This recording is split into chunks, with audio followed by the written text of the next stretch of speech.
Hello everyone. So, Tamil Nadu Chief Minister Mr. M.K. Stalin has made a statement that exercise of delimitation it is a hanging sword against the South Indian states.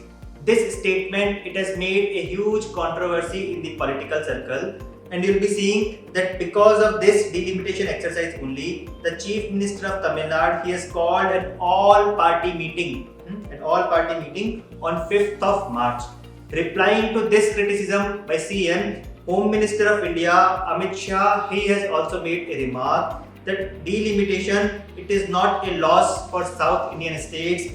We will ensure fair share of Southern Indian states after delimitation. So in this particular video, what we are going to discuss is what is delimitation, why delimitation is done, what is the history of delimitation in independent India, then one previous year question on delimitation, and lastly, what are the objections of South Indian states regarding delimitation. So starting with delimitation. What is delimitation?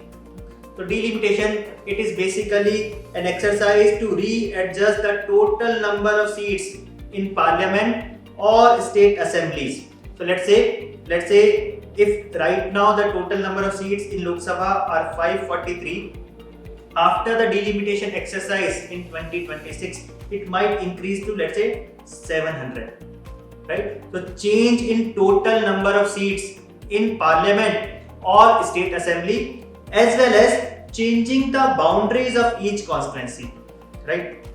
So let's say if we talk about the state of Karnataka, let's say right now in Karnataka there are 28 constituencies, and constituencies are divided like this, right? After delimitation, if the total number of seats in Karnataka are increased from 28 to 40, the size of each constituency will also change, right? So changing the total number of seats in Lok Sabha or Rajya Sabha or state assembly, as well as changing the size of each political constituency. This exercise when we do after getting the latest population data is called as delimitation. Now the question is, why do we do delimitation? Answer to this thing is that delimitation it is a constitutional mandate. Article 82 of Constitution of India says or mandates the central government to set up a delimitation commission after every census. Now, but why such a provision has been kept in the constitution? The reason being, what one basic democratic principle we want to ensure by this exercise is that through each constituency or in each constituency, the number of voters should almost be same. Now, if not exactly same, it should be almost same. So it is done to ensure that each constituency has roughly the same number of people living in it. Meaning, let's say after the exercise of delimitation in 1971, let's say in each constituency the total number of voters were roughly 10 lakh, right? It should not be the case then in one constituency there are 15 lakh voters, in another constituency there are only 8 lakh voters, because each MP is having equal number of votes in Lok Sabha. Now, and hence each MP should be representing almost equal number of voters as well. And hence to ensure this democratic principle, exercise of delimitation, it is done. Now, let's see the history of delimitation in India, in independent India. So, first delimitation was done after 1951 census.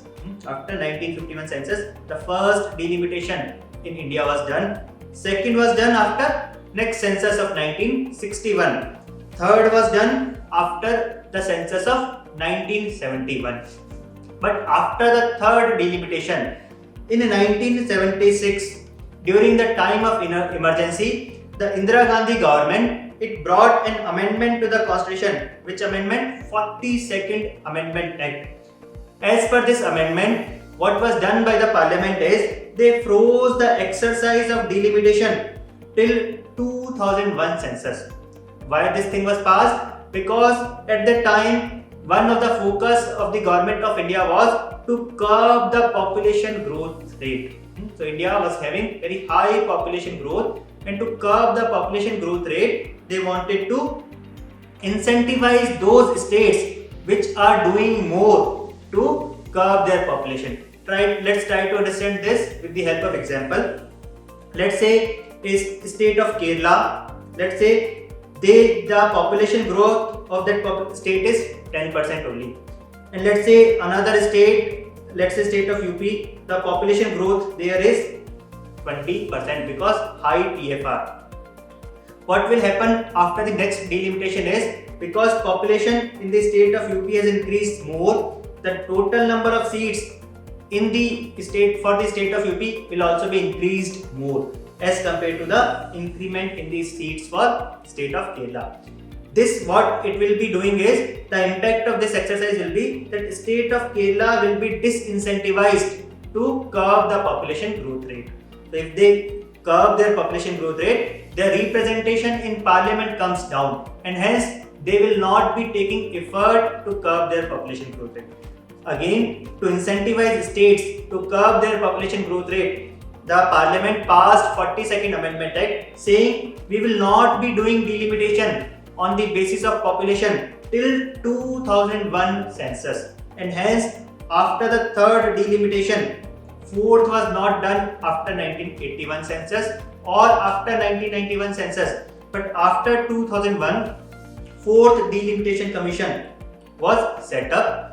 But this delimitation was slightly different from the earlier delimitation in the sense that total number of seats in the Lok Sabha was not changed. So in the first delimitation, the total number of seats in Lok Sabha were 489. By third delimitation, it reached to 545. After 2001 census also, or delimitation also, the total number of seats after fourth delimitation also in 2001, the total number of seats in Lok Sabha were kept as 545 only.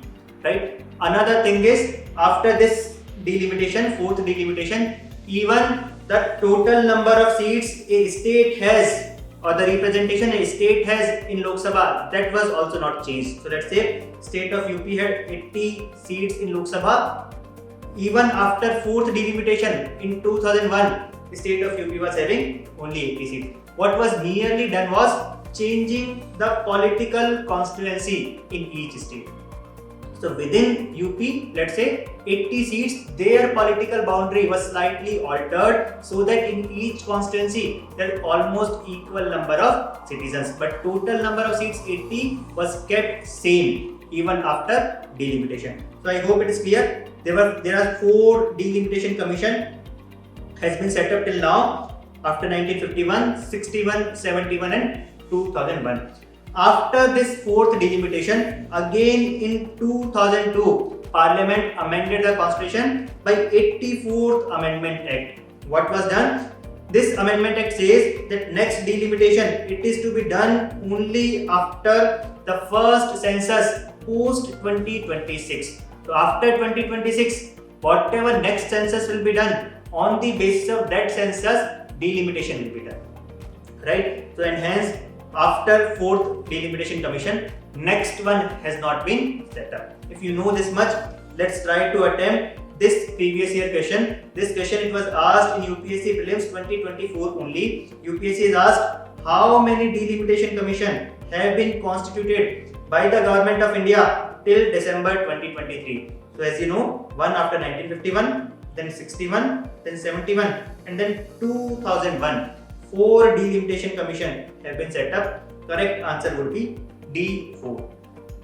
Now moving forward, let's discuss what are the concerns of southern states. Why are they opposing to delimitation? So concern, as we have discussed already, the concern of the southern states is that this delimitation will reduce our representation in parliament. Meaning, let's again try to understand the same thing with the help of an example or with the help of number. So right now, after 1971 delimitation, what is done is in each constituency we have roughly 10.11 lakh citizens almost in each constituency. What it means is, let's say the state of UP plus Uttarakhand, the undivided UP, in 1971, the state of UP plus Uttarakhand, it was given 85 seats in Lok Sabha, right?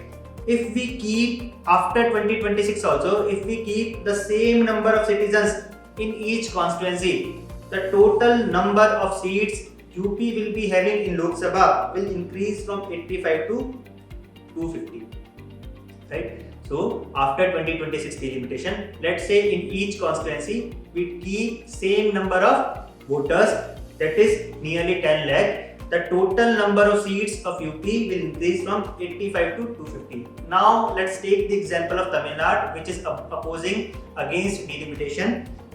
Right now the total number of seats Tamil Nadu has is 39 as per 1971 delimitation. Its total number of seats will increase from 39 to 76 if in each constituency we still keep 10 lakh voters only. What does it mean? That for the state of UP, the total number of seats will increase nearly to 3 times. But on the other hand, in the state of Tamil Nadu, the total number of seats will be less than double. Only less than 2 times only the seat will increase. Or if we take another scenario where, let's say in each constituency we will be having 20 lakh voters now, not 10 lakh but 20 lakh. What will happen in this case is, in the state of UP, the total number of seats will increase from 85 plus 126. When I say UP, I am talking about undivided UP plus Uttarakhand. So total number of seats of these two states will increase from 85 to 126. On the other hand, in Tamil Nadu, total number of seats will remain same as 39. Right? So there will be no increment. There will be no increment in the total number of seats of Tamil Nadu. Or in fact, if we talk about Kerala, the total number of seats which Kerala has right now is 20. It will further come down to 18 if we take 20 lakh voters in each constituency. This is the concern southern states have. They are saying that when we have acted on the demand or on the request of Government of India that we have to curb our population growth, it should not become a disincentive for us, or that because we have taken effort, now our representation in Lok Sabha is reduced, right? So this is the concern southern states they have. On the other hand, the Home Minister is saying we will keep this thing in mind, or will make sure that the southern states they don't lose by the exercise of delimitation, or they get their fair share in after delimitation. So I hope this topic is clear. What is delimitation? Why do we do delimitation? What are the concerns of delimitation? If you have liked this video, please do subscribe our channel. Thank you so much.